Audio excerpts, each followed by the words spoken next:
What's up YouTube? Today we're going to have another look at a retro transmitter used for racing back in the day, and this is an EXERG Gemini by SANWA, 40 MHz FM. First I'll get you some quick dimensions. Ooh, too big for this. 17.5, 15, and it's quite thick on the box at about 5.5 without the sticks. Back in the day it was much more popular to use a stick type controller. The pistol type hadn't really come into effect by this stage, even though now it's clearly the most popular. So this is what people were using, and if you don't know, you got your right stick does left and right, and your left stick does accelerator and brake. And because this is a racing type transmitter, it has quite short sticks, so you can move fast left and right. And some people still prefer this type of transmitter today. It's still in use. It had a big old aerial. I mean, get a length of that, can't even fit it on the camera, it's huge. Let's just measure it quickly.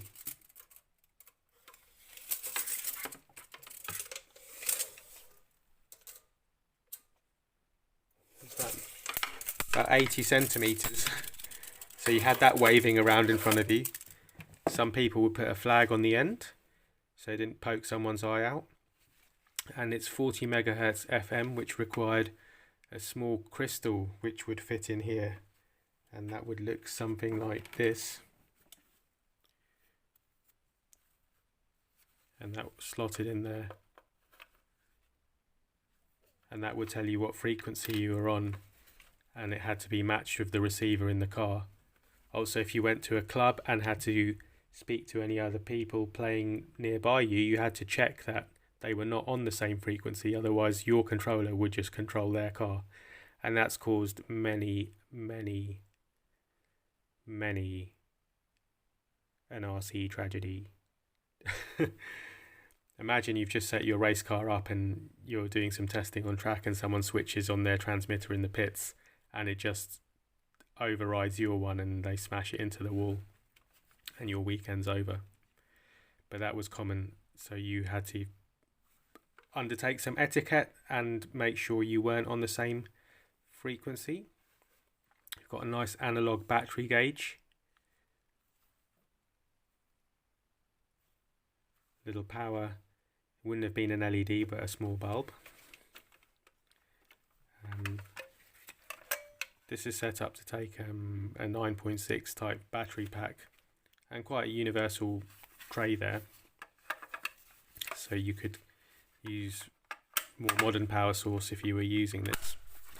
Some people do convert this type of transmitter to the modern 2.4 frequency. You can get little modules that you can internally fit. I mean, there's plenty of space in this box, a lot of void space to fit that cleanly inside, and then you are up to standard, but it looks pretty cool. Or you get the quality and size feel of having a firm grip and this type of controller, but with a modern frequency. So people do that. I quite like the styling on the front. This is very of the era, very Japanese, like their stereos and all the other goods coming out of Japan. But it definitely has a look to it, doesn't it? Now, why this was a bit of a higher spec transmitter, used more for racing, was underneath this panel. You had a range of adjustments here, and look, there's no LED screens or LCD screens. This is before that era.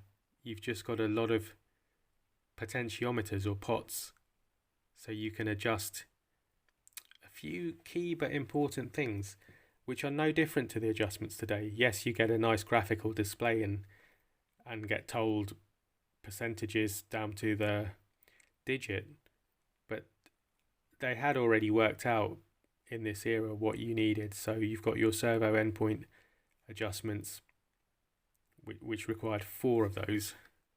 So you can imagine the EXERG extra manufacturing costs required just to get your servo endpoints. They had to fit 4 potentiometers that you set on your left, right, or up and down servos.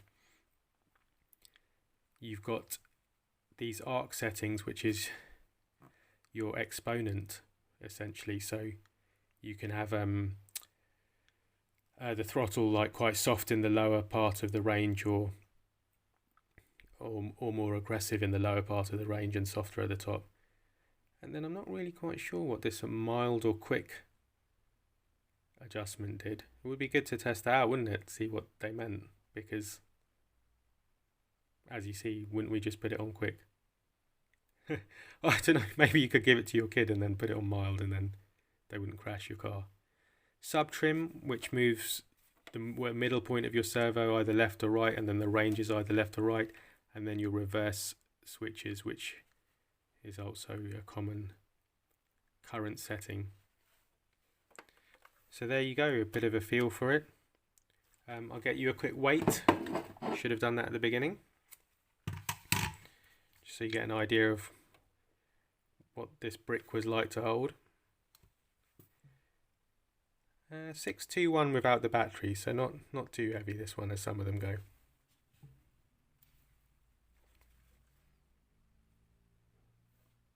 Did you have one of these? Did you race with a transmitter like this? Would you like to race with a transmitter like one of these? SANWA EXERG GEMINI.